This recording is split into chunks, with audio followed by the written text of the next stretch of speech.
Baik. Bismillahirrahmanirrahim. Assalamualaikum warahmatullahi taala wabarakatuh.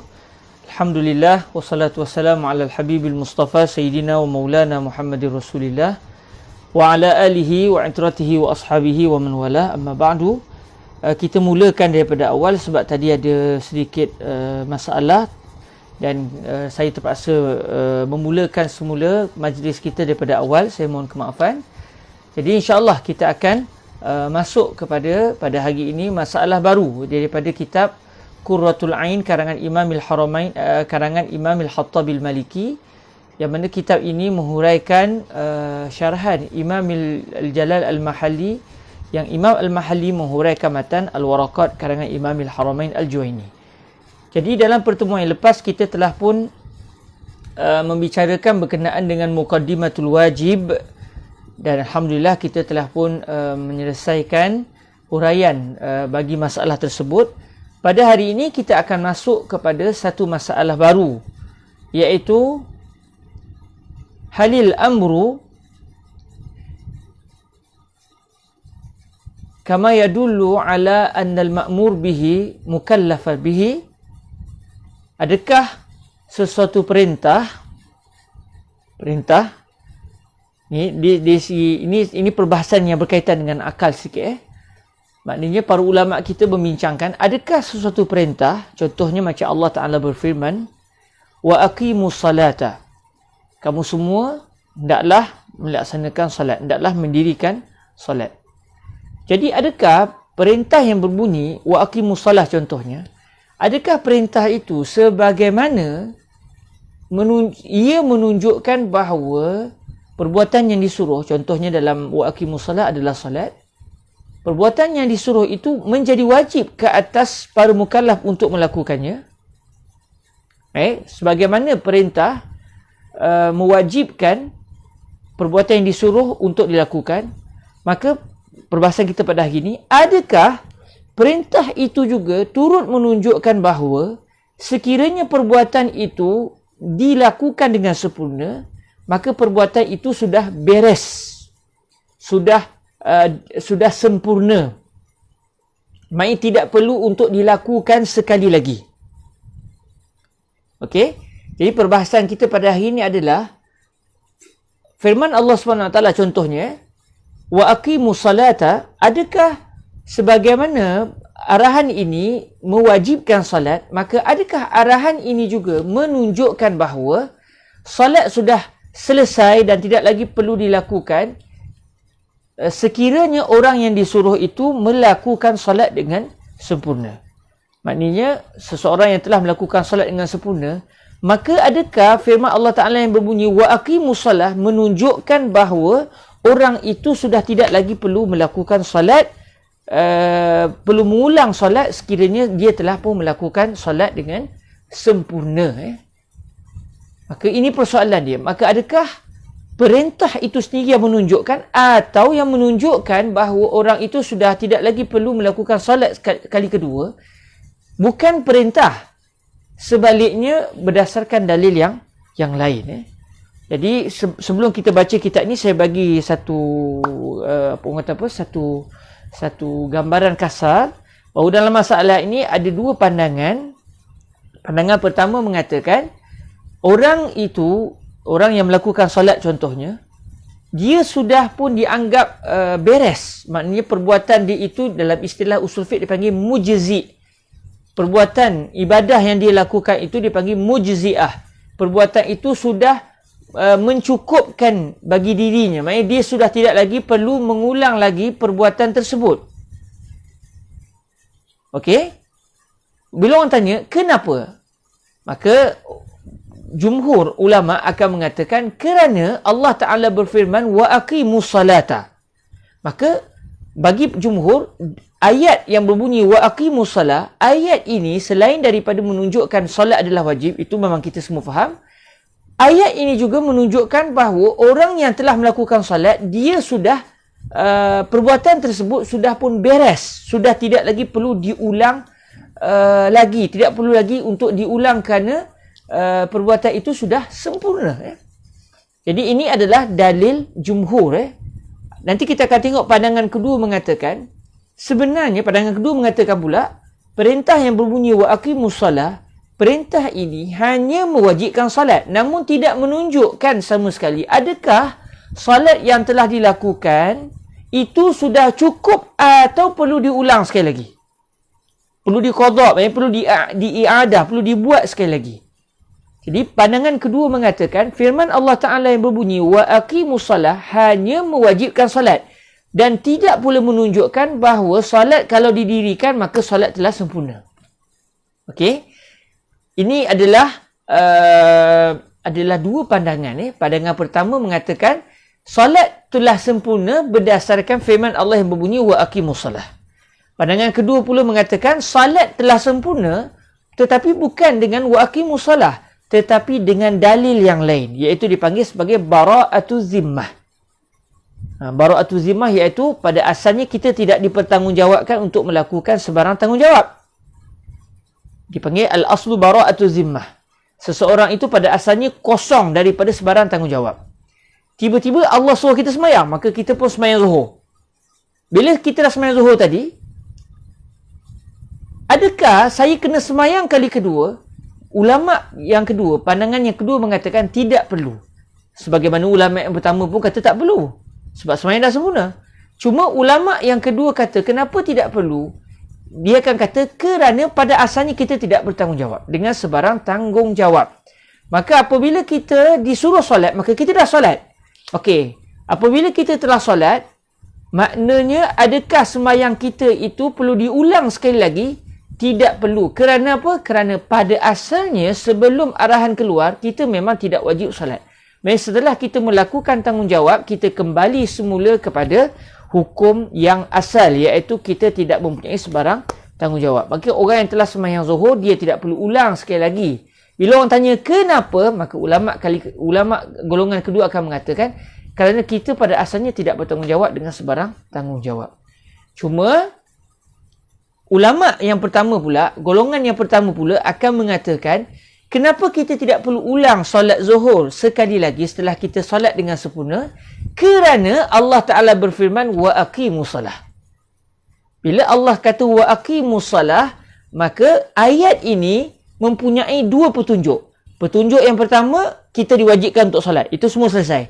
Petunjuk yang kedua, kalau kamu dah solat, kamu telah menyelesaikan tanggungjawab. Jadi sebenarnya perbahasan kita pada hari ini lebih kepada cara pemikiran para ulama kita dalam mendatangkan hujah, sedangkan mereka berdua tidak berbeza pandangan dari sudut kesan hukum. Kerana orang yang telah sembahyang zuhur, adakah kalau solat dia itu sempurna, maknanya tak ada sebarang cacat cela, adakah dia kena sembahyang sekali lagi sama ada di dalam waktu atau di luar waktu? Maka semua para ulama mengatakan dia sudah tidak lagi perlu untuk solat. Dia sudah tidak lagi perlu untuk solat. Kenapa? Okey, apabila ditimbulkan persoalan kenapa, maka ada dua cara pemikiran. Pemikiran pertama mengatakan kenapa?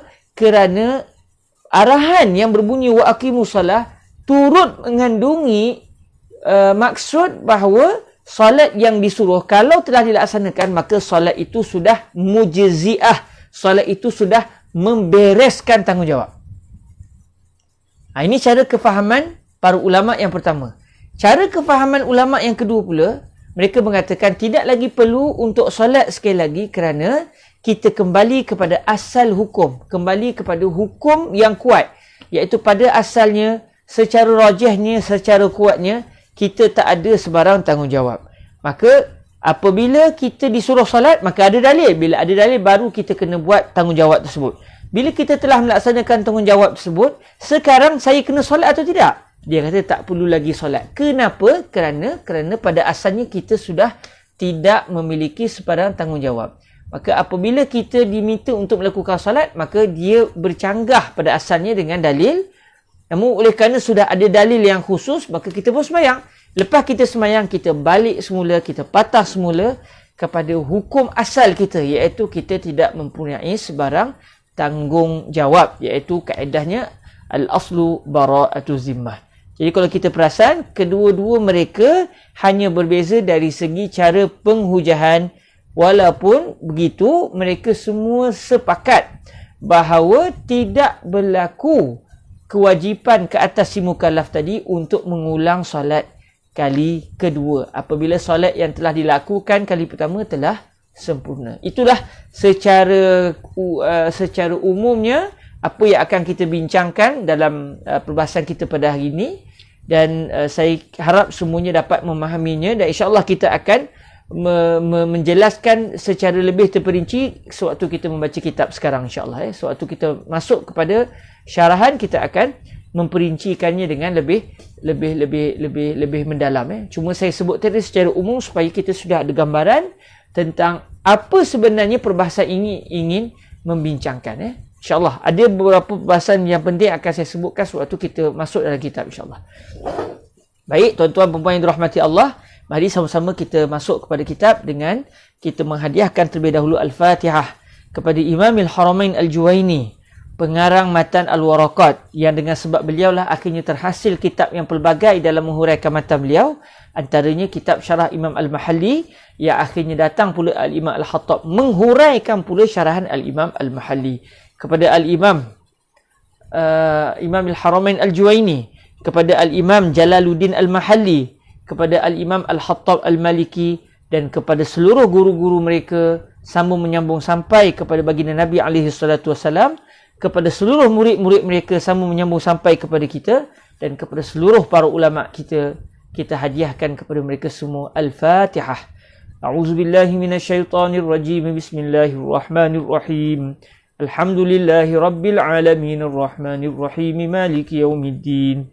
Iyyaka na'budu wa iyyaka nasta'in.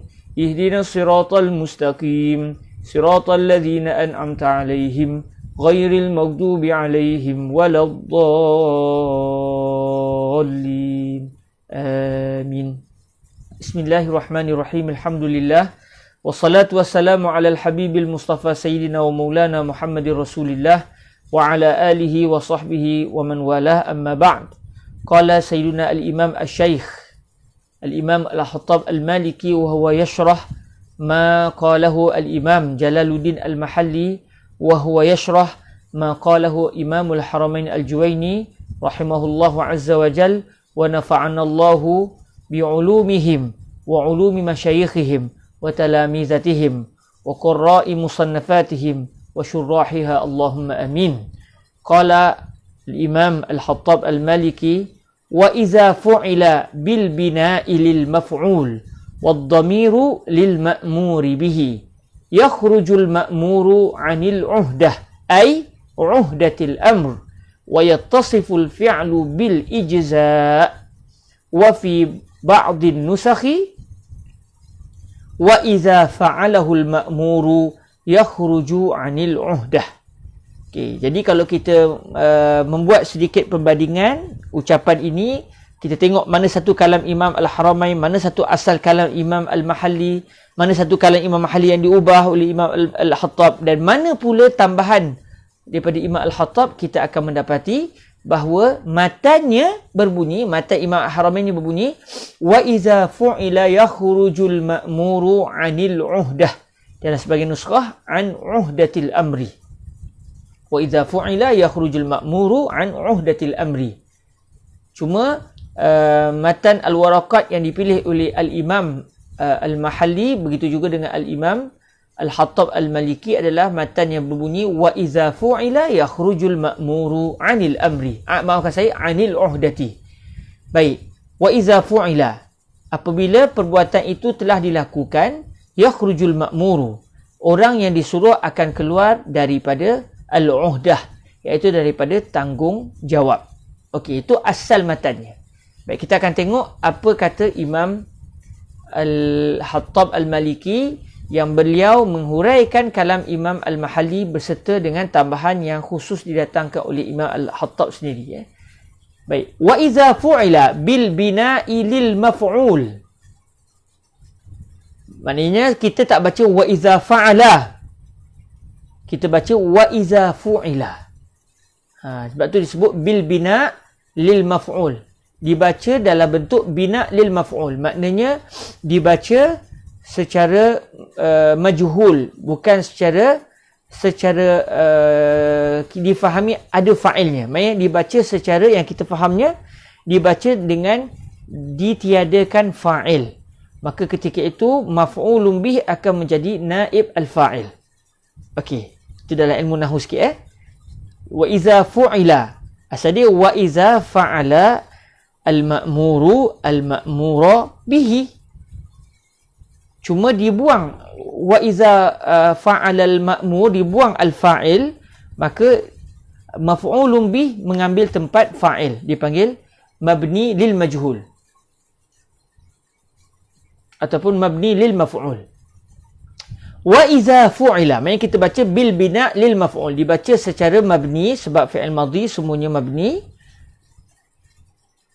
dibaca secara maf'ul, dibaca secara maf'ul mengambil tempat fa'il, maka dibaca fu'ila. Ini dalam ilmu bahasa Arab kita akan jumpa banyak. Contoh, kalau saya sebut akala Muhammadun ar-ruz, Muhammad makan nasi. Bila saya nak sebut nasi dimakan tanpa saya ingin mendatangkan siapa yang makan nasi, dia akan sebut ukila ruz. Asal dia akala Muhammadun ar-ruzza ataupun urza. Namun setelah ditiadakan al-fa'il, maka maf'ulun bih. Dalam contoh kita ni nasi akan diletakkan di tempat fa'il. Maka dia akan memberi makna sewaktu nasi telah dimakan. Pada asalnya Muhammad makan nasi. Jadi dibaca wa iza fu'ila bil bina lil maf'ul.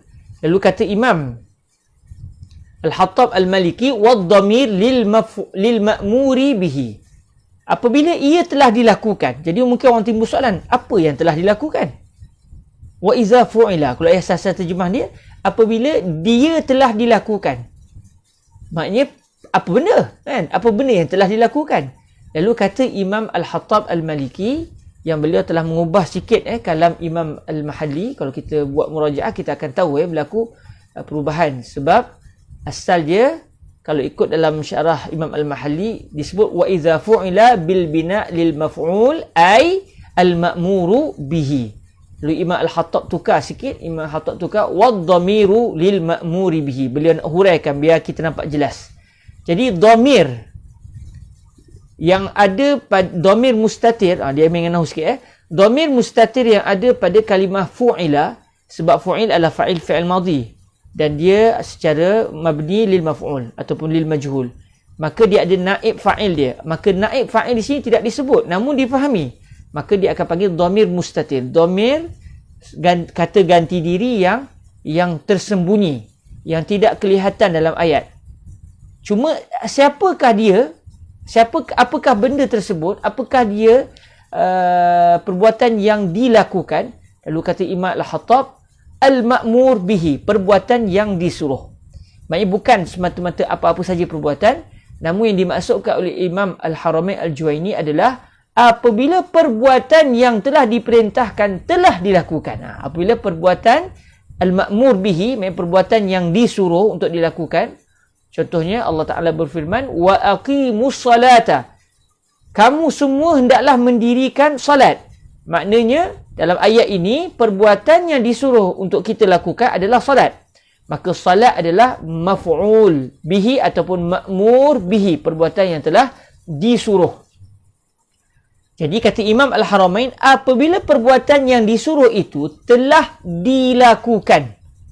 Okey, maknanya macam tadi kita dah pun semayang zuhur. Apabila semayang zuhur telah dilakukan, apa kesan dia? Apa natijahnya? Kata Imam Al-Haramain Al-Juwaini, yakhrujul ma'muru. Yang disuruh telah akan keluar. Yang disuruh, maksudnya orang yang disuruh. Saya, tuan-tuan, para mukallaf yang lain.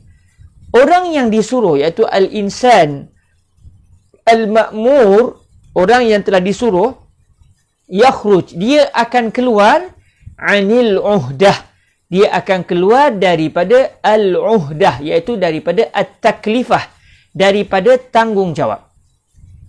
Maknanya apabila Allah Ta'ala sebut wa aqimus salat, bila masuk waktu zuhur, maka saya ketika itu sebelum masuk zuhur saya kosong daripada sebarang kewajipan untuk melakukan solat. Bila sahaja matahari tergelincir daripada tengah langit, ketika itu saya sudah dipertanggungjawabkan, saya sudah diwajibkan untuk solat. Maka apabila saya telah pun melakukan solat zuhur sebanyak 4 rakaat, maka apa kesan kepada diri saya? Adakah saya masih lagi bertanggungjawab untuk solat? Kata Imam Al-Haramain, orang yang telah melakukan perbuatan yang disuruh, orang itu akan keluar daripada tanggungjawab.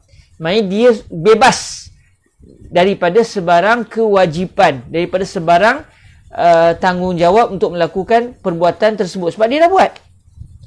Jadi kata Imam Imam Al-Jalal Al-Mahalli, ay uhdatil amri.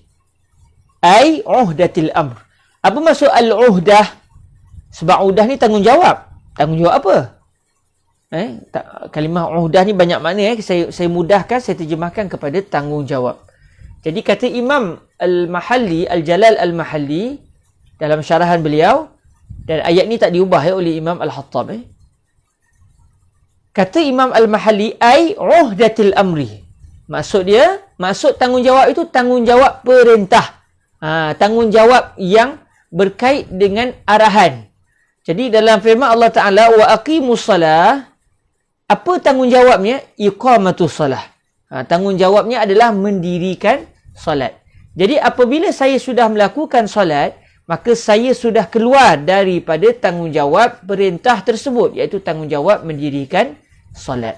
Dan seterusnya kata Imam Al-Mahalli, wa yattasiful fi'lu bil ijza', maka perbuatan itu akan bersifat dengan al-ijza'. Ini perbahasan yang awal-awal saya sebut, iaitu al-ijza', beres.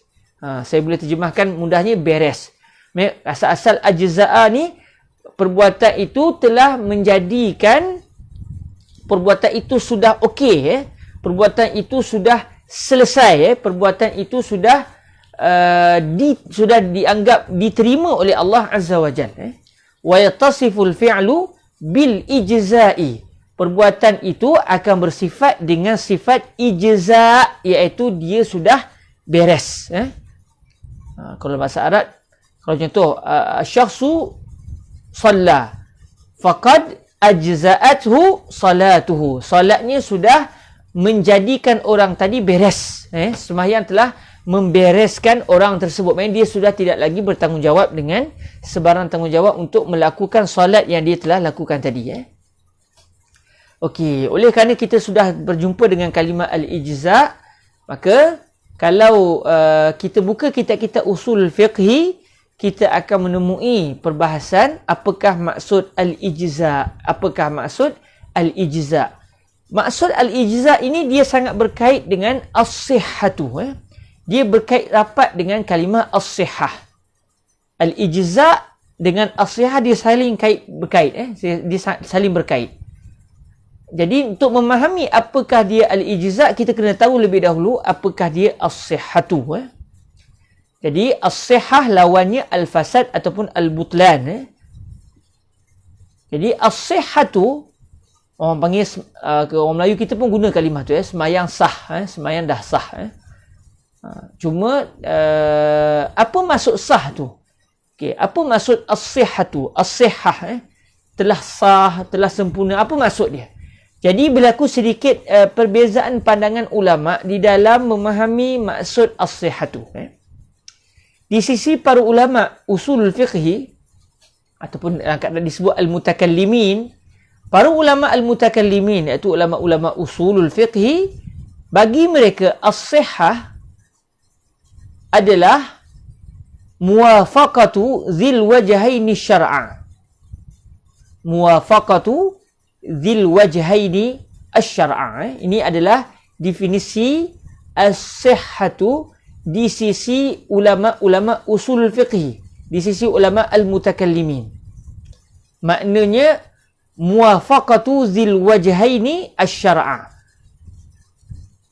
Sesuatu perbuatan itu apabila perbuatan yang memiliki dua wajah, iaitu suatu perbuatan yang kadang-kadang dia boleh mengikut syarak, kadang-kadang boleh dilakukan bercanggah dengan syarak.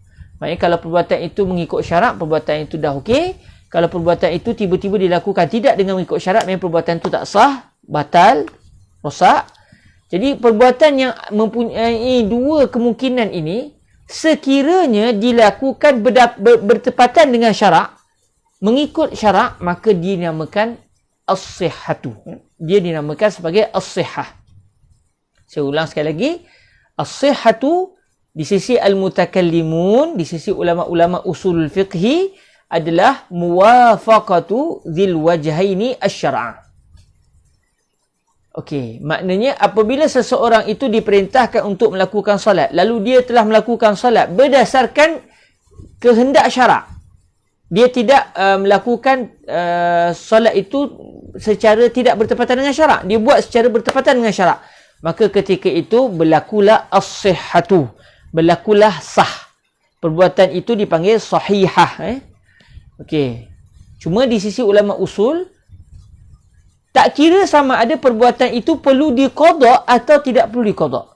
Sebarang perbuatan yang sudah dibuat berdasarkan syarak, dia dinamakan perbuatan itu dipanggil sahihah. Maka yang berlaku adalah as-sihhatu. Tidak kira sama ada perbuatan yang telah dibuat secara bertepatan dengan syarak itu perlu dibuat sekali lagi, perlu diulang sekali lagi atau tidak perlu diulang sekali lagi. Ini agak kita jadi kata dah kena dengan syarak, kenapa kena qada? Kenapa kena buat sekali lagi? Okey, jadi di sisi ulama usul fiqhi, kita ni bila kita sembahyang, kita diminta untuk sembahyang secara yakin atau secara zon. Allah tidak mewajibkan kita sembahyang dengan tidak mewajibkan kita untuk memastikan secara yakin, iaitu secara mi'ah fil mi'ah, secara 100% sembahyang kita telah sah. Sebaliknya Allah hanya meminta kita sembahyang mengikut kehendak Allah yang pada pandangan kita, pada zon kita, pada sangkaan kita, kita telah menyelesaikan tanggungjawab dengan baik. Maknanya, contoh macam mana? Contohnya, kita nak sembahyang, kita kena berwuduk. Okey? Bila kita solat, kita wajib berwuduk. Sebab wuduk adalah syarat sah sembahyang. Maka apabila kita sembahyang, kita hendaklah berwuduk. Apabila kita telah berwuduk, kita pun sembahyang. Maknanya seseorang yang dia yakin dia telah berwuduk. Contoh, dia mandi, lepas tu ambil wuduk terus. Dia ingat dia memang ambil wuduk. Lepas ambil wuduk, terus dia solat. Memang dia telah sembahyang secara sah. Kerana muwafaqatu zil wajhaini syar'a, dia telah melakukan solat mengikut kehendak syarak. Iaitu dia telah sembahyang secara bagus. Tapi adakah dia wajib untuk sembahyang dengan yakin? Atau dia hanya wajib sembahyang dengan zon? Dengan sangkaan kuat? Maka sebenarnya kita tidak diwajibkan untuk mesti yakin 100%. Bahkan cukup dengan zon. Sebab tu satu orang yang dia, contohnya, dia pagi, lebih kurang dalam pukul 10 pagi, dia telah pun salat sunat duha. Dia mandi, lepas tu dia ambil wuduk, lepas tu dia sembahyang duha. Kemudian dia terus menulis, dia study apa semua. Kemudian masuk waktu zuhur. Bila masuk waktu zuhur, dia terfikir, tadi wuduk masa sembahyang duha tu masih ada ke? Okey. Maksudnya dia tak yakin. Dia tidak ada keyakinan 100%. Itu maksud yakin, bukan yakin macam orang Melayu kita, entah kena yakin, entah kena kamu kena yakin. Itu maksudnya kamu kena buat yakin. Tak betul. Yakin ni memang 100%. Macam kita orang Melayu kita, kalimah yakin tu kadang-kadang dengan maksud kita kena bersangka kuat. Kadang-kadang contoh, entah kena yakin. Maksud dia yakin. Kita kena yakin. Maksud dia kita kena yakin. Maksudnya kita kena berprasangka kuat. Ada orang faham gitu. Namun al-yakin dalam ilmu usul fiqh merujuk kepada keyakinan 100%. Jadi apabila seseorang itu telah solat duha dan dia tak ingat langsung sama ada dia ada masuk tandas tak lepas tu atau tidak. Maksudnya dia telah berhadas atau tidak lepas sembahyang duha. Cuma yang dia ingat 100% dia telah berwuduk. Dia telah berwuduk masa sembahyang duha. Yang tu dia ingat 100%. Sebab dia ingat dia buang air kecil, lepas tu dia ambil wuduk, terus dia sembahyang duha. Cuma masa dia nak sembahyang zuhur, adakah dia kena berwuduk sekali lagi atau tidak? Tidak perlu. Sebab dia mengikut zon. Dia mengikut zon.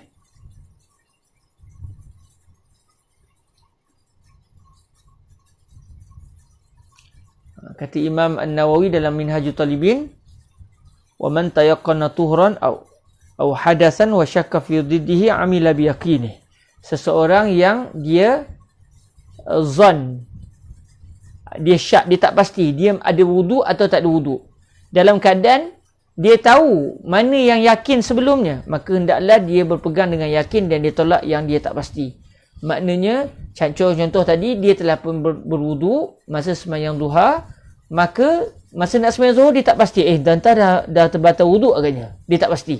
Batal ke tak batal Tolak yang tak pasti, pegang yang pasti. Iaitu masa sembahyang duha tadi dia ada wudu, maka dia panggil istishab. Dia tarik yang lama, bawa yang baru. Bawa pada keadaan baru. Dia sembahyang dia sah tak? Sah. Dia mengikut syarak tak? Dia mengikut syarak. Sebab syarak tidak mewajibkan seseorang mesti solat dengan wudu yang yakin. Tidak disyaratkan. Bahkan cukup dengan wudu yang disangka. Jadi dalam isu tadi, dia menyangka dia masih ada wudu. Dia sudah solat mengikut syarak. Lepas dia habis sembahyang zuhur, baru dia teringat. La haula wa la quwata illa billah. Contoh La haula wa la quwata illa billah.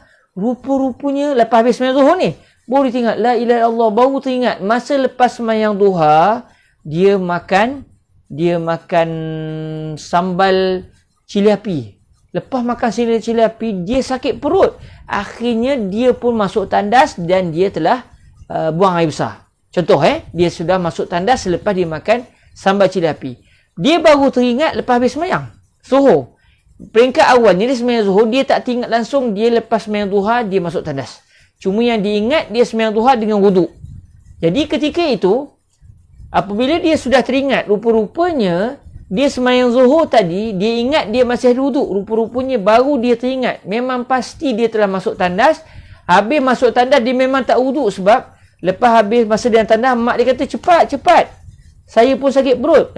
Akhirnya, habis dia selesai qada hajat, dia dah selesai istinja, dia keluar terus tanpa habis wudu sebab nak bagi laluan ibu dia pula masuk tandas. Okey. Jadi ketika itu boleh tengok, ya Allah, rupa-rupanya saya sembahyang tanpa wudu.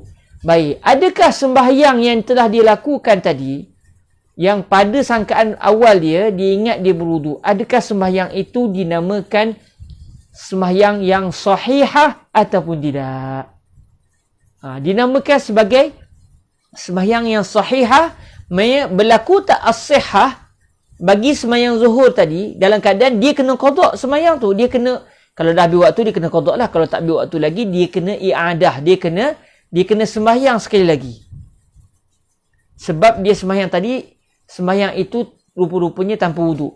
Cuma persoalannya, adakah sembahyang yang dia lakukan tadi dinamakan sebagai sembahyang yang sahihah ataupun tidak? Di sisi ulama usulul fiqhi, sembahyang itu dinamakan sembahyang yang sahihah, tapi dalam masa yang sama, dia kena juga sembahyang zuhur sekali lagi.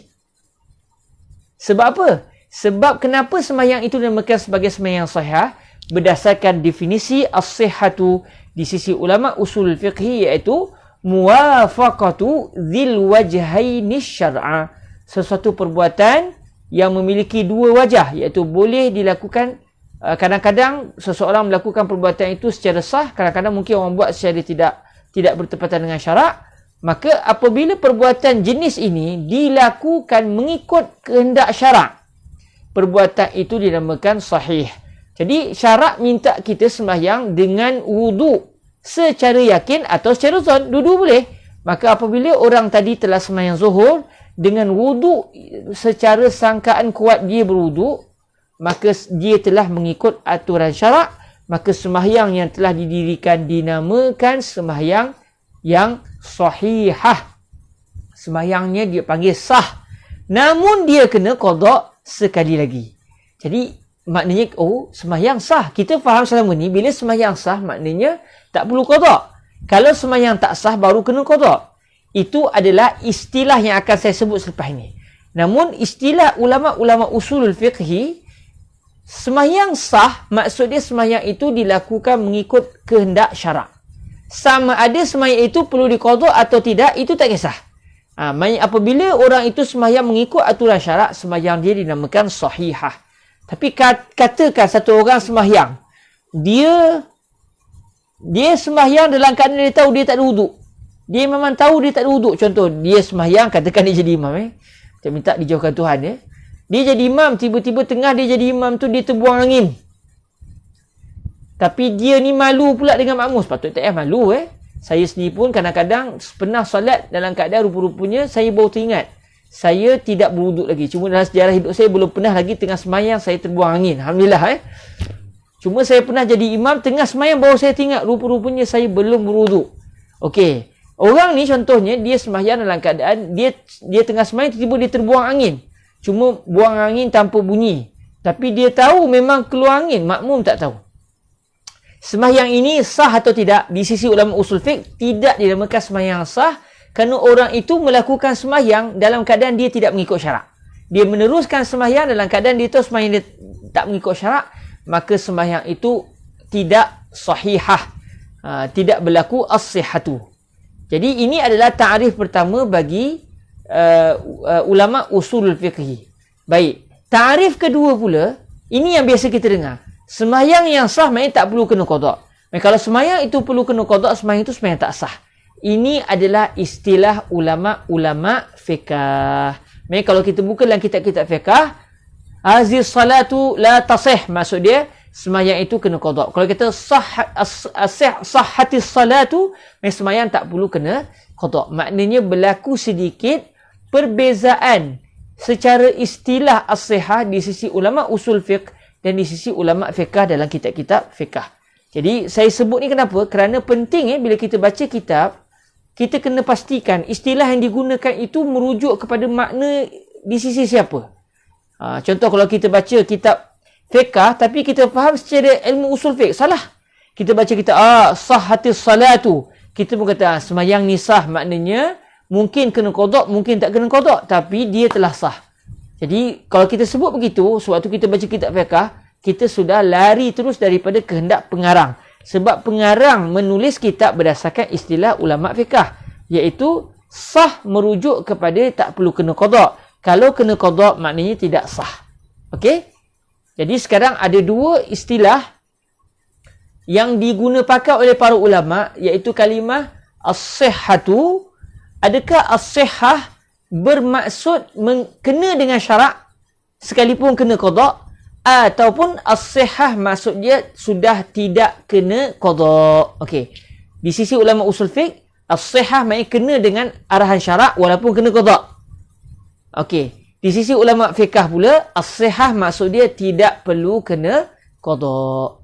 Jadi setelah kita tahu apa maksud as-sihhatu, apa maksud as-sihhah, kita pergi kepada asal perbahasan kita yang mula-mulanya, iaitu apa pula al-ijza'. Apa pula al-ijza'? Sebab saya sebut tadi al-ijza' berkait rapat dengan as-sihhah. Saya harap kita dah boleh faham apa maksud as-sihhah, dan setelah kita faham apa maksud as-sihhah dengan dua definisi tadi, definisi di sisi ulama usul fiqh dan definisi di sisi ulama fiqh, kita tengok pula apakah dia pula al-ijza' yang dikatakan berkait rapat dengan as-sihhah. Okey, di sisi ulama usul fiqh, apabila berlaku as-sihhah, maka berlakulah al-ijza'. Apa dia al-ijza'? Di sisi ulama usul fiqh, al-ijza' di sisi ulama usul fiqh, maksud dia adalah kifayatuha fi sukutit talab. Kifayatuha fi sukutit talab. Maknanya ibadah yang dilakukan itu sudah cukup untuk menggugurkan perintah yang diberikan kepada orang yang disuruh. Apabila Allah Ta'ala minta saya sembahyang zuhur, Allah Ta'ala kata, aqimis salata liduluki syams. Dirikanlah salat apabila matahari tergelincir daripada tengah langit.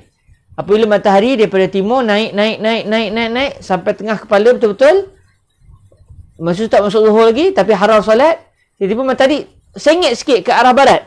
Bila sengit sikit saja pada pandangan mata kita, pada pandangan mata kita, kita nampak matahari sudah sengit ke arah barat, maka ketika itu saya wajib sembahyang zuhur. Bila saya sembahyang zuhur, saya pun berpada dengan wuduk sembahyang duha. Saya ingat saya masih ada wuduk, saya pun sembahyang zuhur.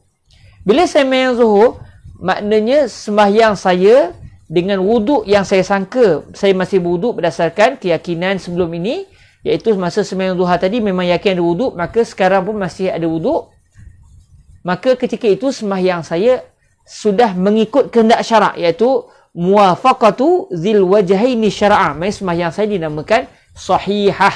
Apabila sembahyang saya sudah dinamakan sebagai sembahyang yang mengikut kehendak syarak, apa kesan selepas itu? Kesannya kifayatuha fi sukuti talab, iaitu kesannya adalah berlakulah al-ijza'. Apa dia al-ijza'? Di sisi ulama usul fiqh, al-ijza' maksud dia saya sudah cukup, sembahyang itu sudah cukup untuk menggugurkan arahan. Allah kata aqimis salata liduluki syams. Bila saya sembahyang zuhur dengan wuduk yang saya sangka masih berwuduk, maka ketika itu sembahyang saya tadi menggugurkan saya daripada tanggungjawab, daripada permintaan Allah Ta'ala untuk melakukan solat zuhur. Maknanya saya sudah bebas, saya sudah tidak perlu untuk solat zuhur lagi. Kerana apa? Kerana berlaku al-ijza'. Berlaku al-ijza' ijza' sukutu talab. Saya sudah tidak lagi diminta untuk sembahyang sekali lagi. Tadi kata kalau kena qada pun namanya ijza'. Ya, di sisi ulama usul fiqh, kalau kena qada sekalipun sembahyang itu tetap dinamakan as-sihah dan berlaku juga al-ijza'. Kenapa? Kerana di sisi ulama-ulama usulul fiqh, apabila seseorang telah sembahyang, contoh tadi ya, dia telah sembahyang zuhur dengan sempurna pada zon dia, pada sangkaan dia, maka berlakulah as-sihhatu. Sebab apa berlaku as-sihah? Sebab as-sihah adalah muwafaqatu zil wajhaini syar'a, iaitu mengikut syarak. Apabila dia telah sembahyang mengikut syarak, maka berlakulah as-sihah. Bila berlaku as-sihah, berlakulah selepasnya al-ijza'. Ijza' adalah kesan, adalah natijah daripada as-sihah. Bila sembahyang itu sudah mengikut syarak, apa kesan dia? Kesan dia, saya sudah, sembahyang itu sudah mencukupkan, sudah cukup untuk menggugurkan diri saya daripada terus tergantung dengan arahan tersebut. Saya sudah bebas. Sembahyang itu sudah memotong arahan yang mengikat diri saya pada awalnya. Masa saya tak sembahyang lagi, arahan itu terus ikat otak, belenggu saya. Terus ikat tanggungjawab saya untuk terus melaksanakan solat. Saya selesai saya solat saya pun seakan-akan telah memutuskan ikatan tersebut. Maksudnya saya sudah bebas. Tiba-tiba saya tengok, la haula la quwwata illa billah. Rupa-rupanya tadi, lepas sembahyang duha, masuk tandas sebab teringat makan sambal petai cili api. Oh, sedapnya. Makan sambal petai cili api. Lepas tu sakit parut. Orang Minang suka makan pedas. Lepas makan pedas, sakit perut. Masuk bilik air. Lepas tu, lepas selesai qada, tak berwuduk pula. Baru saya teringat. Adakah sembahyang saya tadi dinamakan sahih? Ya. Adakah berlaku ijza'? Berlaku ijza'. Kenapa saya kena qada? Di sisi ulama usul fiqh, saya kena qada kerana keluar arahan baru. Arahan lama dah selesai. Keluar arahan yang kedua, iaitu ulang solat sekali lagi. Adapun arahan pertama dah selesai. Saya sudah pun menyelesaikan arahan yang pertama, iaitu melakukan solat berdasarkan kehendak syarak. Sebab saya dah sembahyang berdasarkan wuduk yang bagi saya masih berwuduk. Rupa-rupanya sembahyang saya itu tidak wuduk, tanpa wuduk. Bila tanpa wuduk, datang arahan yang kedua. Arahan kedua berbunyi, sila solat sekali lagi. Maka ketika itu saya pun sembahyang kali kedua. Kenapa saya sembahyang kali kedua? Sebab keluar arahan yang kedua, bukan kerana datang arahan yang pertama. Sebab arahan yang pertama saya dah telah pun menyelesaikan tanggungjawab saya. Jadi ini gaya pemikiran ulama usulul fiqhi dalam isu as-sihhatu dan juga al-ijza'. Tu dia dia agak sedikit berfalsafah sikit. Sebab tu tuan-tuan puan-puan yang dirahmati Allah, bila kita baca kitab para ulama kita, kitab turas ni, kitab lama ini, kita nampak macam kitab lama, tapi bila kita baca, sebenarnya dia mengajar kita untuk berfikir secara berhati-hati. Maknanya kadang-kadang orang tu mungkin berbeza pandangan kita, tapi dia berbeza pandangan kerana cara fikir dia yang betul rupanya, tapi secara istilah dia. Adapun kita memikir dengan cara yang lain, secara istilah kita pula.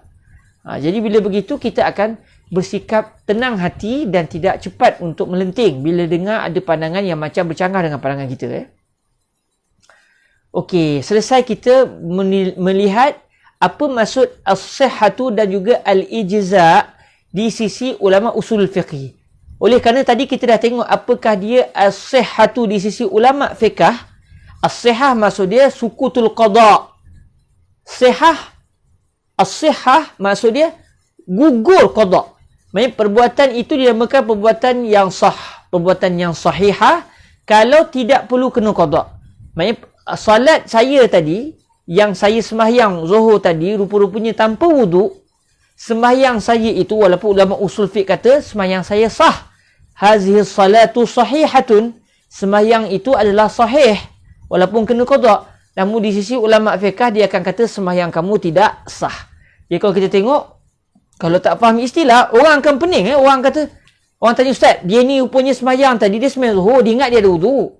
Okey, lepas tu, lepas dia ambil wuduk, lepas dia sembahyang, baru dia tinggal, ustaz, rupanya dia tak ada wuduk. Sebab lepas dia sembahyang Tuhan tadi, rupanya dia masuk bilik air kan. Dia makan sambal banyak, lepas tu masuk bilik air, lepas tu dia tak wuduk. Lepas tu terus sampai zuhur, lepas tu dia ingat dia ada wuduk lagi. Dia terlupa.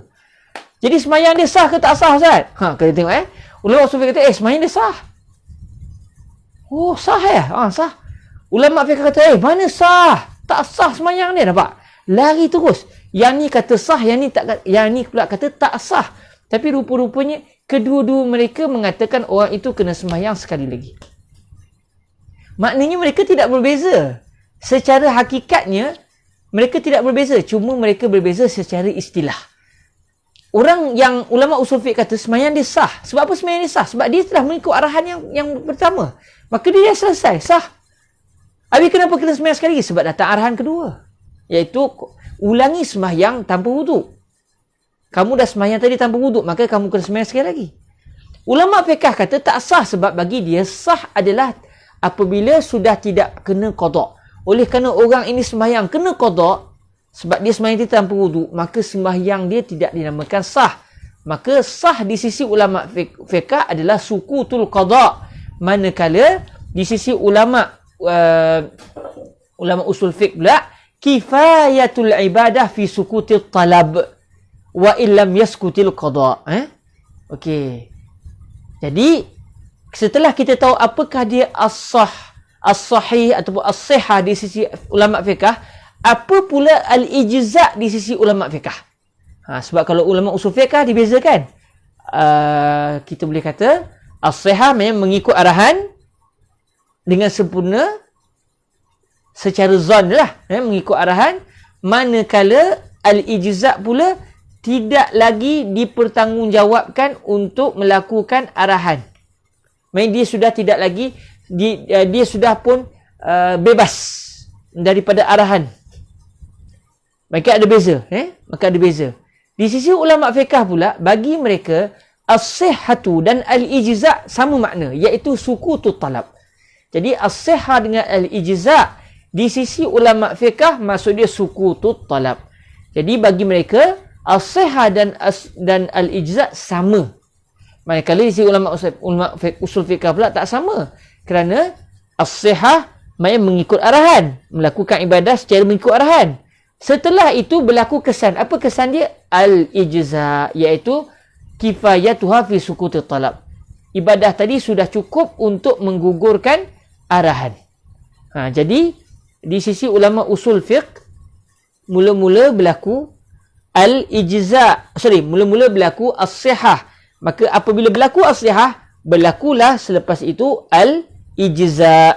Di sisi ulama fiqh pula, al-ijza' dan as-sihhah adalah sama. Maksudnya satu benda dengan dua nama. Dua nama sedangkan bendanya sama. Macam saya sama saya Hairul Nizam. Hairul Nizam. Kalau ejaan Umi, Hairul Nizam. Kalau ejaan Jawi, Khairul Nizam. Kan beza? Orang Melayu panggil Hairul Nizam. Orang Arab panggil Khairul Nizam. Sebahagian masyaikh panggil saya Khairi. Jadi saya ada tiga. Khairul Nizam, Hairul Nizam, Khairi. Adakah tiga benda ni berbeza? Tidak. Ketiga-tiganya merujuk kepada saya. Jadi, di sisi ulama fiqh, al-ijza' adalah nama lain bagi as-sihhatu. Jadi, al-ijza' dan as-sihhah di sisi ulama fiqh adalah sama. Okey, itu adalah penelitian berkenaan dengan apa maksud al-ijza' di sisi ulama fiqh dan di sisi ulama usulul fiqh.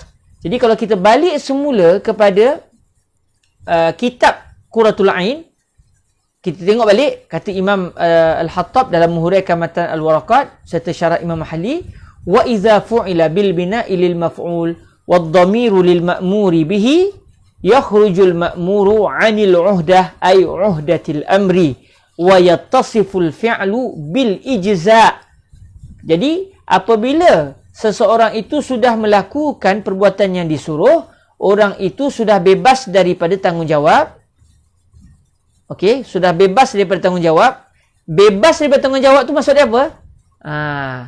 Okey, di sisi ulama usul fiqh dinamakan sebagai ijza'. Sebab itu disebut wa yatasiful fi'lu bil ijza'. Di sisi ulama fiqh pula, dia sudah bebas daripada tanggungjawab. Maksudnya dia sudah tidak perlu kena qada, iaitu berlakulah as-sihah dan ijza'. Okey. Wa yattasiful fi'lu bil ijza'. Jadi kalam ini boleh difahami dengan dua kefahaman.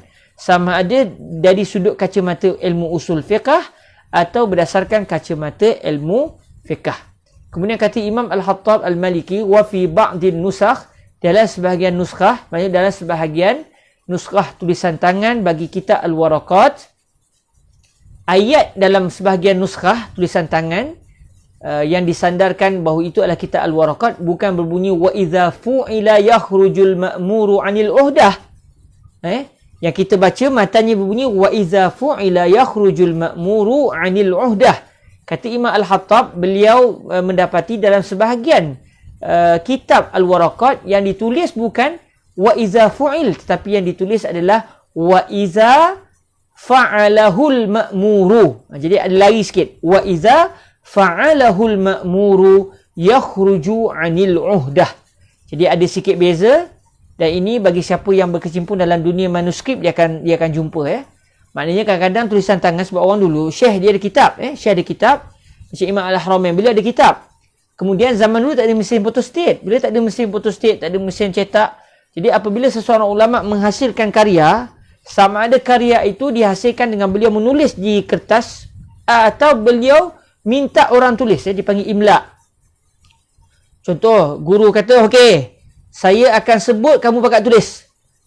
Syekh pun sebut. Bila sebut anak murid pakai tulis. Akhirnya bila siap semua, tulisan ataupun ucapan Syekh tadi dianggap itu adalah tulisan Syekh. Walaupun sebenarnya Syekh hanya menyebut dan anak murid pakai catat.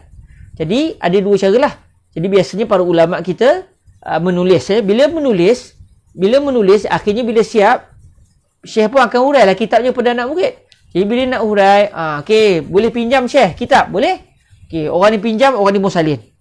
Selesai. Orang tu pula pinjam, salin. Maka masa salin tu kadang-kadang berlaku kesilapan. Berlaku kadang-kadang kesilapan. Jadi orang ni pun tulis wa iza fa'alahul ma'mur. Kerana masa tu nak cepat kadang, akhirnya tulis wa iza fa'alahul ma'muru yakhruju 'anil 'uhdah. Orang yang satu lagi pula tulis wa iza fu'ila yakhruju. Jadi tak ada kalimah hu, wa iza fa'alahu, hu tu tak ada, kemudian al-ma'mur pun tak ada, terus wa iza fu'ila aja, yakhruju al-ma'muru 'anil 'uhdah. Jadi berlaku perbezaan di antara satu manuskrip dengan satu manuskrip, sedangkan dua-dua manuskrip itu merujuk kepada kitab yang sama. Itu memang banyak berlaku dalam tulisan-tulisan tangan lama. Okey. Jadi sebab itu tugas para ulama antaranya adalah apabila mereka nak membaca satu kitab, kalau mereka berkesempatan, antara benda yang sangat dilakukan ataupun bagus dilakukan oleh para ulama adalah mereka akan membandingkan di antara satu manuskrip dengan satu manuskrip bagi kitab yang sama. Akhirnya beliau akan tengok, oh yang ni tulis macam ni, yang ni tulis macam ni, mana yang lebih tepat, maka mana yang lebih tepat itulah yang akan diajarkan. Jadi di sini kita pun dapat faham bahawa ada dua manuskrip yang merujuk kepada kenyataan Imam Al-Haramain. Satu berbunyi wa iza fu'ila, dibaca secara bina' lil maf'ul. Sebahagian kitab pula wa iza fa'alahul ma'muru yakhruju 'anil 'uhdah. Walaupun kalau kita tengok dua kenyataan ini tidak berbeza dari segi makna, cuma berbeza dari segi lafaz. Kalau kita tengok nuskhah yang kedua berbunyi wa iza fa'alahul ma'muru, apabila perbuatan itu telah dilakukan oleh orang yang disuruh, yakhruju 'anil uhdah. Orang yang disuruh akan keluar daripada tanggungjawab. Maknanya secara makna tidak berbeza sama sekali dengan kenyataan wa iza fu'ila yakhrujul ma'muru 'anil uhdah. Cuma bila sebut wa iza fu'ila, yang diberikan penekanannya adalah perbuatan itu. Apabila perbuatan itu telah dilaksanakan. Kalau kenyataan yang kedua ni pula, apabila orang yang disuruh melakukan perbuatan yang telah diperintahkan, penumpuan diberikan kepada orang yang disuruh. Sedangkan benda yang dibincangkan adalah sama. Alhamdulillah, saya sendiri masa nak baca kitab kitab Qurratul Ain, alhamdulillah saya telah direzekikan Allah dengan 8 manuskrip kitab Qurratul Ain. Alhamdulillah. Cari-cari apa semua. Lepas tu minta ada satu orang kawan di Mesir minta tolong dia selalu cari-cari manuskrip ni. Saya minta dia tolong carikan kitab Qurratul Ain sebab agak sukar nak cari di internet secara free begitu. Akhirnya dia dapat 4 manuskrip dan dia tapi berbayarlah. Dia minta saya bayar sebanyak berapa baru ni? Berapa saya kena bayar? RM800 Malaysia. Tak apalah. Demi supaya kita boleh baca kitab ni puas hati dan demi saya boleh memahami dengan baik untuk saya hurai kepada sahabat, 800 tu nanti Allah ganti. Nanti Allah ganti. Jadi alhamdulillah, saya masa nak baca ni pun saya akan membuat perbandingan di antara satu manuskrip dengan satu manuskrip bagi kitab Qurratul Ain. Jadi dalam 8 manuskrip ini kadang-kadang satu kalimah tu dia akan berbeza-beza. Jadi saya akan memilih mana yang lebih tepat daripada satu kalimah dengan satu kalimah yang lain. Alhamdulillah. Jadi kalau kita tengok Imam Al-Hattab nak menyatakan ada 2 nuskhah walaupun lafaznya berbeza namun maksudnya tidak lari. Okey, kemudian kita sambung sikit lagi kata Imam Al-Hattab wal ma'na. Tadi kita dah huraikan panjang tapi bagi orang yang semata-mata baca mungkin diperlukan. Jadi kita tengok sikit apa yang disebut oleh Imam Al-Hattab dan saya telah pun huraikan tadi tapi kita baca insya-Allah. Kata Imam Al-Hattab wal ma'na, maksud kenyataan di atas iaitu kenyataannya berbunyi wa idza fu'ila yakhrujul ma'muru 'anil uhdah ataupun sebagai nuskhah wa idza fa'alahul ma'mur yakhruju 'anil uhdah. Apa makna dia ni? Apa maksud orang tu bila dia telah melakukan perbuatan yang disuruh dia telah keluar daripada tanggungjawab? Apa maksud dia? Kata Imam Al-Hattab wal ma'na anna al-mukallaf idza umira bi fi'li shay'in fa fa'ala dhalika al-fi'l al-ma'mur bihi kama umira bihi fa innahu yuhkamu bi khurujihi an uhdati dhalika al-amr. Maksudnya adalah seseorang mukallaf, iaitu mukallaf ni akil baligh, seseorang yang berakal, seseorang yang baligh.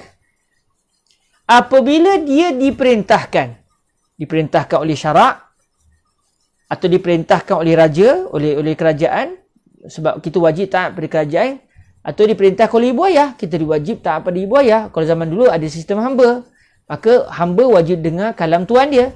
Cuma biasanya kita secara seluruh manusia tertakluk dengan perintah Allah dan Rasul.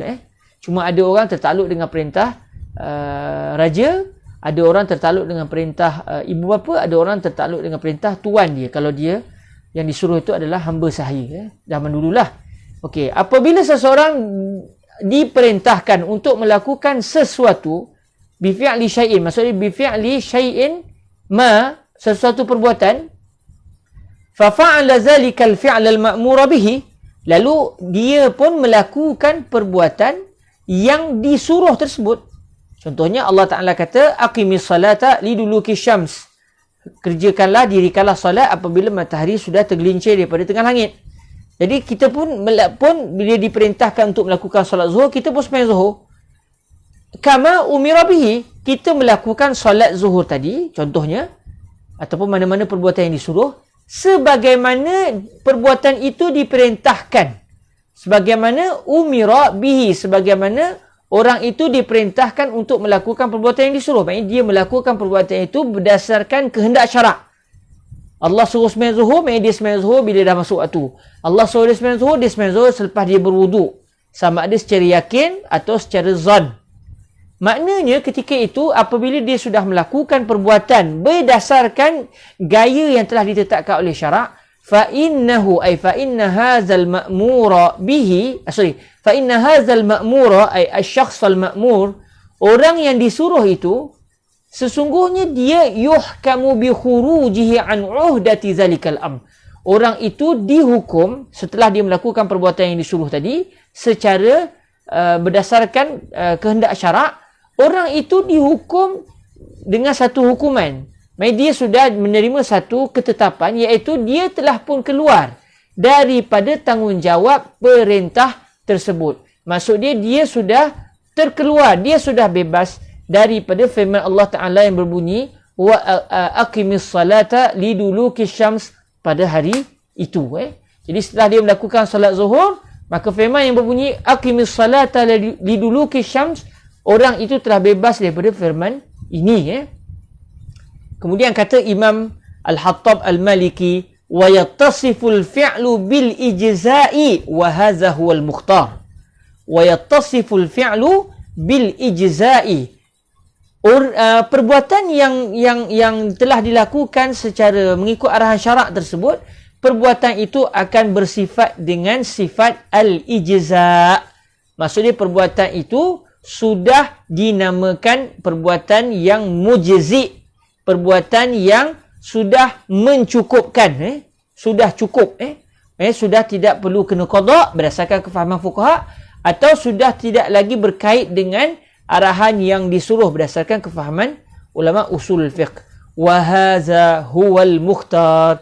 Ini adalah pandangan yang terpilih. Baik, sekarang tadi itu Imam Al-Haramain, Imam Al-Hattab nak menyatakan apa maksud Imam Al-Haramain yang berbunyi wa iza fu'ila yakhrujul ma'muru 'anil 'uhdah. Sekarang Imam Al-Hattab mula nak mendatangkan dua pandangan ulama.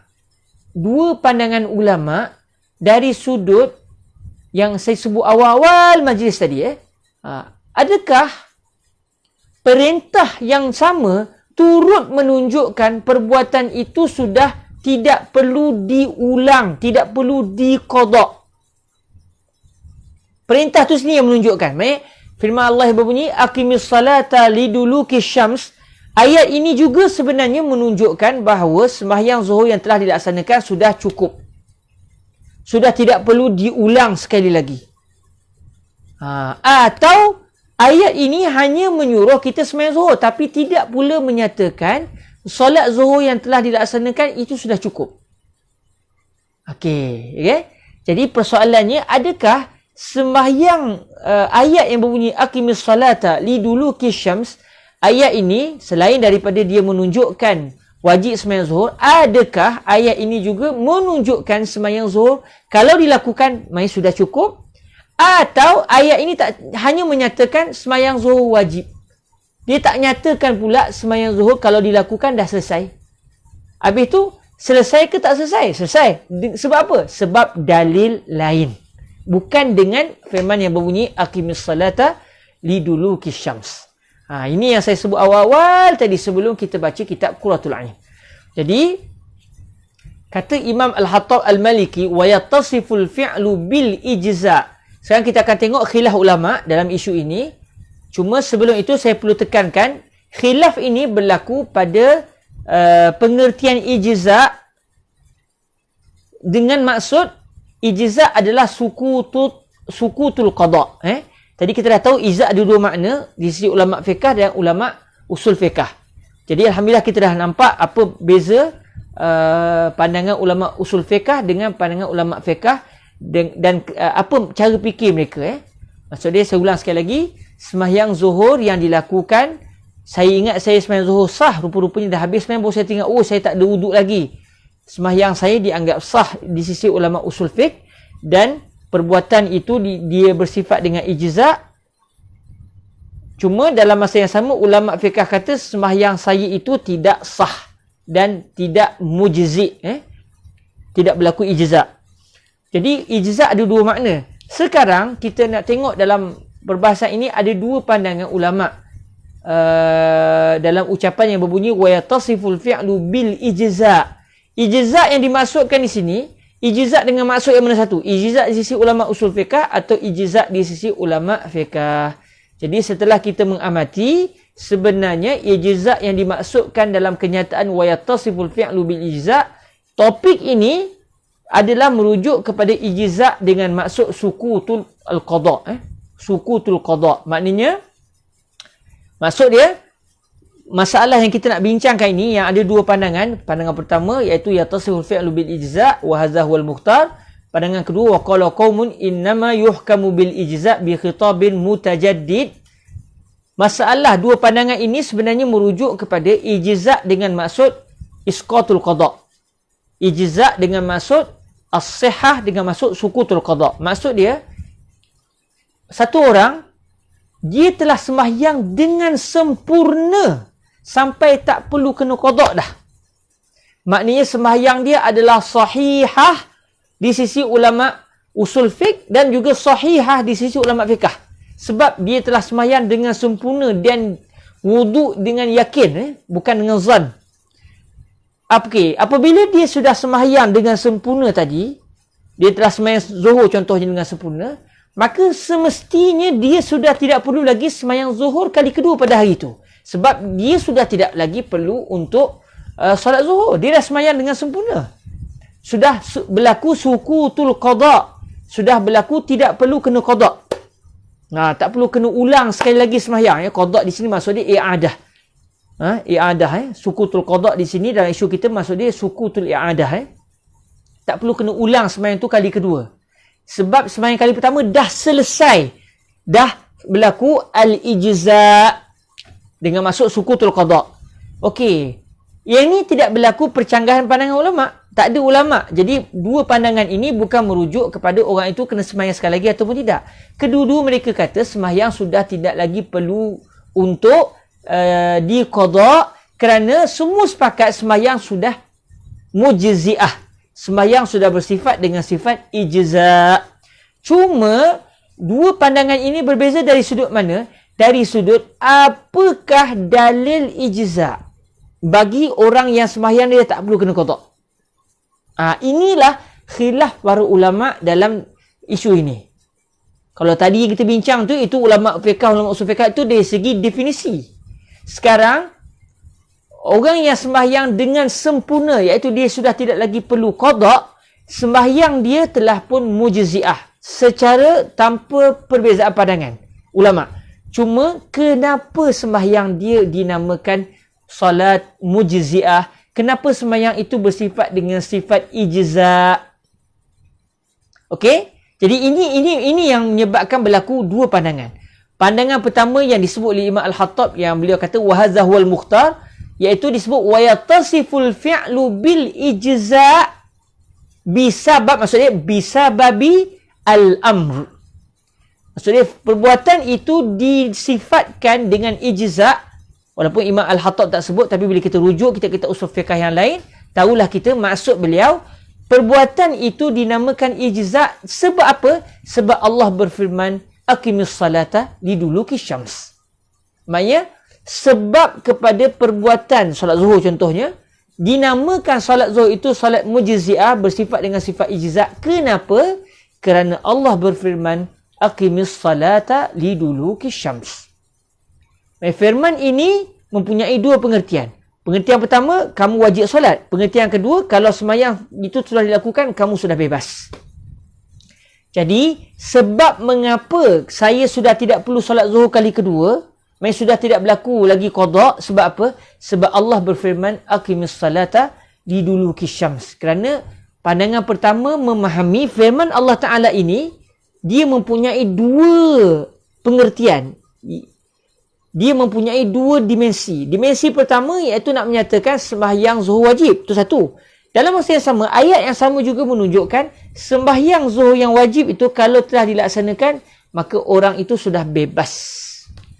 Okey. Jadi kata Imam Al-Khattab, wa hadza huwal mukhtar. Ini adalah pandangan yang terpilih. Pandangan yang terpilih mengatakan perintah mengandungi dua perkara. Perkara pertama, perbuatan yang disuruh adalah mesti dilakukan. Perkara yang kedua, perbuatan yang disuruh itu kalau telah dilaksanakan dengan sempurna sampai tak perlu kena qada dah, orang itu sudah bebas. Perbuatan itu sudah bersifat dengan sifat ijza', iaitu sukutul qada. Maksudnya tak perlu kena qada kerana Allah berfirman aqimis salata liduluki syams. Baik. Pandangan kedua pula, Wa qala qaumun innama yuhkamu bil ijza' bi khitabin mutajaddidin. Pandangan kedua ni adalah pandangan yang dipegang oleh Al-Qadhi Abdul Jabbar Al-Mu'tazili serta Abu Hashim Al-Mu'tazili. Ini pandangan yang dipegang oleh Al-Qadhi Abdul Jabbar dan juga Abu Hashim Al-Mu'taziliyan. Dua ulama Mu'tazilah. Dua ulama Mu'tazilah ini berpegang bahawa salat itu memang telah disifatkan tidak lagi perlu kena qada, tak perlu kena sembahyang zuhur kali kedua sebab dia dah sembahyang dengan sempurna, wuduk yang sempurna, rukunnya sempurna, semuanya sempurna. Cuma kenapa solat itu dinamakan solat mujzi'ah? Kata waqala qaumun, sebahagian orang satu kumpulan berkata, innama yuhkamu bil ijza' bi khitabin mutajaddidin. Perbuatan itu dihukum yuhkamu bil ijza', perbuatan yang sudah dilakukan itu dihukum ataupun sudah dianggap, sudah dihukum bahawa ia adalah perbuatan yang mujzi'ah dengan sebab khitab yang baru, dengan sebab dalil yang baru. Maksudnya dengan dalil yang lain, bukan dengan firman Allah Ta'ala yang berbunyi aqimis salata liduluki syams. Sebab bagi golongan kedua, firman Allah Ta'ala yang berbunyi aqimis salata liduluki syams ini hanya mewajibkan sembahyang zuhur. Dia tidak pula menyatakan orang itu bebas daripada tanggungjawab kalau sembahyang zuhur sudah dilaksanakan. Jadi, golongan kedua mengatakan orang ini bebas daripada solat zuhur kali kedua setelah dia sembahyang zuhur dengan sempurna sampai tak perlu kena qada. Dia bebas sebab apa? Bukan dengan firman Allah Ta'ala, bukan dengan dalil firman Allah yang berbunyi aqimis salata liduluki syams, tetapi dengan khitab yang baru. Bi khitabin mutajaddidin. Dengan khitab yang baru. Maksud khitab yang baru dengan dalil yang baru. Apa maksud dalil yang baru? Dengan dalil selain arahan yang mula-mula tadi, iaitu aqimis salata liduluki syams dalam contoh kita. Okey, maknanya kedua-dua golongan ini semua sepakat sembahyang itu tak perlu kena qada dah. Cuma mereka berbeza pendapat dari sudut apakah bukti, apakah hujah yang menunjukkan sembahyang itu sudah tidak lagi perlu diqada. Jadi bagi golongan kedua, hujahnya dalil lain. Bila kita rujuk kitab-kitab lain, kita kata usul fiqh yang lain, kita akan tahu dalil golongan kedua ni adalah bara'atuz zimmah. Bara'atuz zimmah. Maksud dia satu konsep yang dipegang oleh para ulama kita, iaitu kita ini yang kuatnya tidak ada sebarang tanggungjawab. Maknanya kuatnya, yang rajihnya al-aslu bara'atuz zimmah. Yang rajihnya, yang kuatnya, yang terpilihnya kita tak ada sebarang tanggungjawab. Maknanya selagi tidak ada dalil yang meminta kita untuk melakukan satu arahan atau meninggalkan satu larangan, makanya kita akan terus berada dalam situasi tidak mempunyai sebarang tanggungjawab. Jadi, kata golongan kedua ini, okey, semua kita setuju kita tak ada sebarang tanggungjawab pada asalnya. Secara rajihnya begitu. Asalnya saya tidak diminta untuk solat zuhur. Tiba-tiba saya telah diminta untuk solat zuhur dengan firman Allah yang berbunyi aqimis salata liduluki syams. Akhirnya saya sembahyang zuhur. Bila saya dah sembahyang zuhur, adakah saya kena sembahyang zuhur lagi? Maka ulama bagi golongan kedua kata tidak lagi perlu untuk salat zuhur kali kedua. Kenapa? Sebab kita pada pandangan kuatnya tidak ada tanggungjawab. Tadi kita disuruh untuk salat zuhur dan kita dah sembahyang zuhur. Okey, bila kita dah sembahyang zuhur, kita telah melakukan tanggungjawab yang disuruh, kita kembali semula kepada asal kita, kepada konsep asal kita, iaitu tiada sebarang tanggungjawab. Jadi saya tidak diwajibkan sembahyang zuhur sekali lagi kerana saya tidak ada sebarang tanggungjawab. Adapun ulama yang mula-mula tadi, mereka kata, kenapa tak kena sembahyang zuhur? Sebab Allah telah berfirman, aqimis salata liduluki syams. Laksanakanlah salat zuhur apabila matahari tergelincir. Dan kata golongan yang pertama, sebarang perintah mengandungi dua perkara. Bukan mengandungi satu perkara macam yang disebut oleh golongan kedua. Golongan yang pertama kata, setiap arahan ada dua arahan itu sebenarnya menunjukkan dia mengandungi dua erti. Erti yang pertama, perbuatan yang disuruh hendaklah dilakukan. Erti yang kedua, perbuatan yang disuruh itu kalau telah dilakukan, maka orang itu sudah tidak lagi perlu melakukan perbuatan tersebut kali kedua. Jadi inilah yang telah disebut oleh para ulama kita secara panjang lebar berkenaan dengan isu al-fi'lu iza utiya bihi ittasafa bil ijza' sawa'un bil amri atau bil bara'atil asliyah. Jadi ada dua pandangan dari segi apakah bukti seseorang itu sudah tidak lagi perlu kena qada solat yang telah dilakukan. Okey, sebagaimana saya sebut tadi, golongan pertama dan ini pandangan yang terpilih mengatakan kerana ayat itu sendiri. Golongan kedua kata bukan kerana ayat, sebab ayat hanya minta kita buat perbuatan, tidak pula menyatakan kita sudah kosong daripada sebarang tanggungjawab. Maka bukti golongan kedua pula adalah kembali kepada asal kita, iaitu kita tiada sebarang tanggungjawab. Kita tiada sebarang tanggungjawab. Okey, itu saja daripada saya. Alhamdulillah. Dan untuk pengetahuan semua tuan-tuan dan puan yang dirahmati Allah, sebenarnya masalah dua golongan, iaitu sama ada yattasiful fi'lu bil ijza' ataupun tidak, kalau kita rujuk dalam kitab-kitab ulama usul fiqh sebelum ini, berlaku salah faham. Berlaku salah faham di kalangan sebahagian para ulama usul fiqh di dalam memahami apakah yang diinginkan oleh golongan kedua. Ada yang berpendapat golongan kedua ni kata apa? Sembahyang itu kena ulang sekali lagi. Lalu mereka, ada orang faham, ulama-ulama kita sebelum ini dalam kitab-kitab usul fiqh mereka ada yang berpendapat bahawa golongan kedua ni bila dia bertemu dengan pandangan yang kuat, sebenarnya mereka nak bagi tahu sembahyang yang dilakukan tu kena buat lagi. Sembahyang itu tak dianggap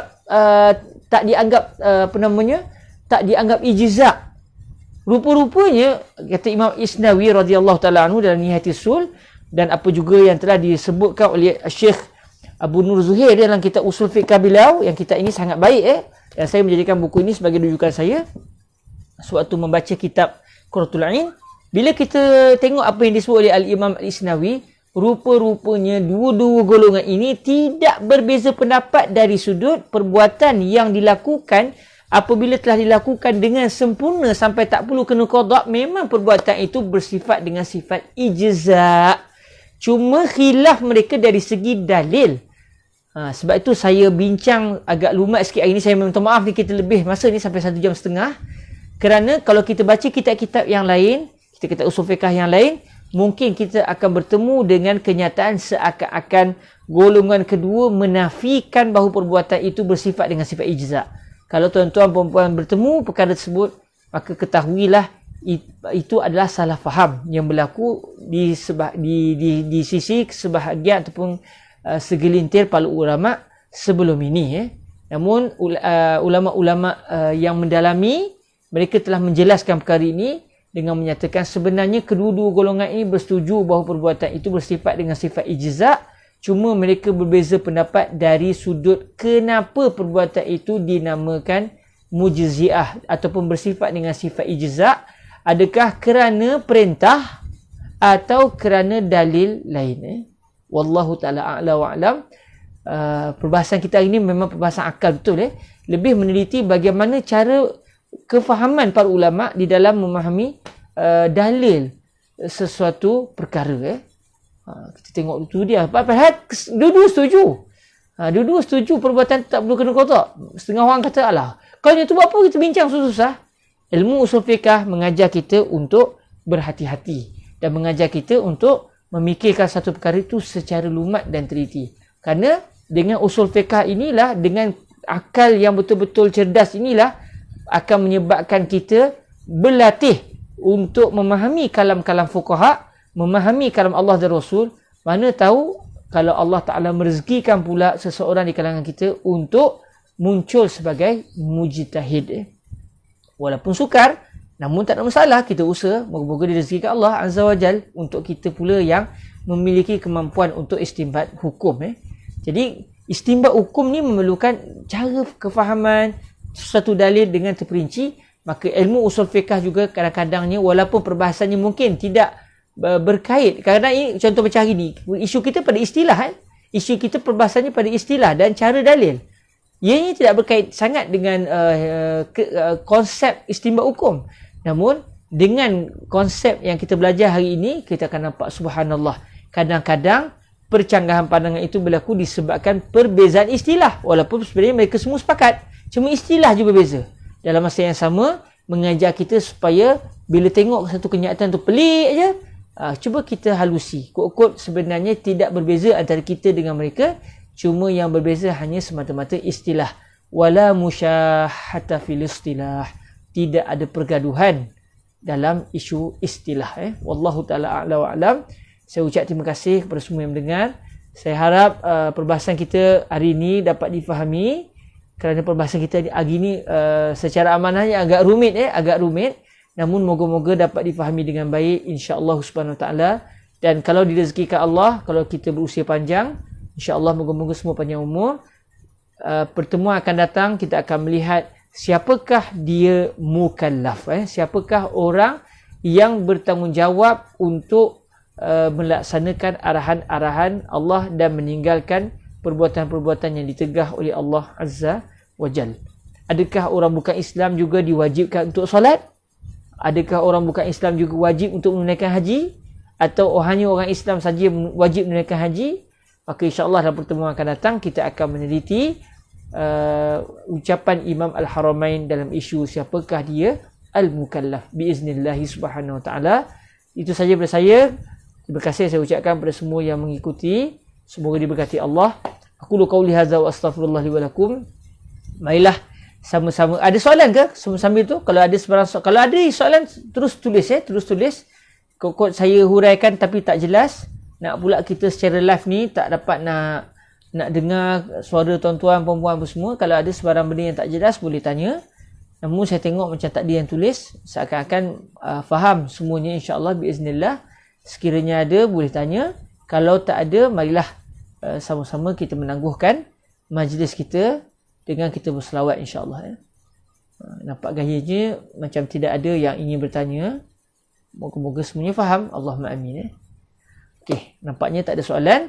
Marilah sama-sama kita menangguhkan majlis kita dengan kita berselawat ke atas junjungan mulia Nabi Muhammad sallallahu alaihi wasallam. Moga-moga salawat ini akan menjadi pembenteng untuk diri kita agar dapat terus menjaga diri kita, melaksanakan amanah, menjadikan tubuh badan ini dilakukan berdasarkan kehendak syarak supaya kita taat kepada Allah dan menjadikan hidup kita semata-mata kerana Allah. Allahumma amin. Sebab kita kadang-kadang kalau kita tengok realiti masyarakat kita sangat takut dengan kebejatan akhlaknya, dengan kerosakannya. Kita sendiri pun mengharapkan agar Allah menjaga kita. Moga-moga yang menjaga kita antaranya adalah memperbanyakkan salawat kehadrat baginda Nabi, sehingga kata Al-Imam Ibn Hajar Al-Haytami, orang yang jatuh dalam lembah maksiat hendaklah dia memperbanyakkan salawat, kerana salawat itu akan menghapuskan dosa-dosanya. Allahumma amin. Marilah sama-sama kita menangguhkan majlis kita dengan kita bersalawat ke hadrat baginda Nabi alaihi salatu wassalam insya-Allah. Allahumma salli afdala salatin ala as'adi makhluqatika sayyidina Muhammadin wa ala alihi wa sahbihi wa sallim adada ma'lumatika wa midada kalimatika kullama zakaraka dzakiruna wa ghafala an zikrihil ghafilun. Allahumma salli afdala salatin ala as'adi makhluqatika sayyidina Muhammadin wa ala alihi wa sahbihi wa sallim adada ma'lumatika wa midada kalimatika kullama ذكرك الذاكرون وغفل عن ذكره الغافلون. اللهم صل أفضل صلاة على أسعد مخلوقاتك سيدنا محمد وعلى آله وصحبه وسلم عدد معلوماتك ومداد كلماتك كلما ذكرك الذاكرون وغفل عن ذكره الغافلون سبحانك اللهم وبحمدك أشهد أن لا إله إلا أنت أستغفرك وأتوب إليك بسم الله الرحمن الرحيم والعصر إن الإنسان لفي خسر إلا الذين آمنوا وعملوا الصالحات وتواصوا بالحق وتواصوا بالصبر جزاكم الله خيرا والسلام عليكم ورحمة الله وبركاته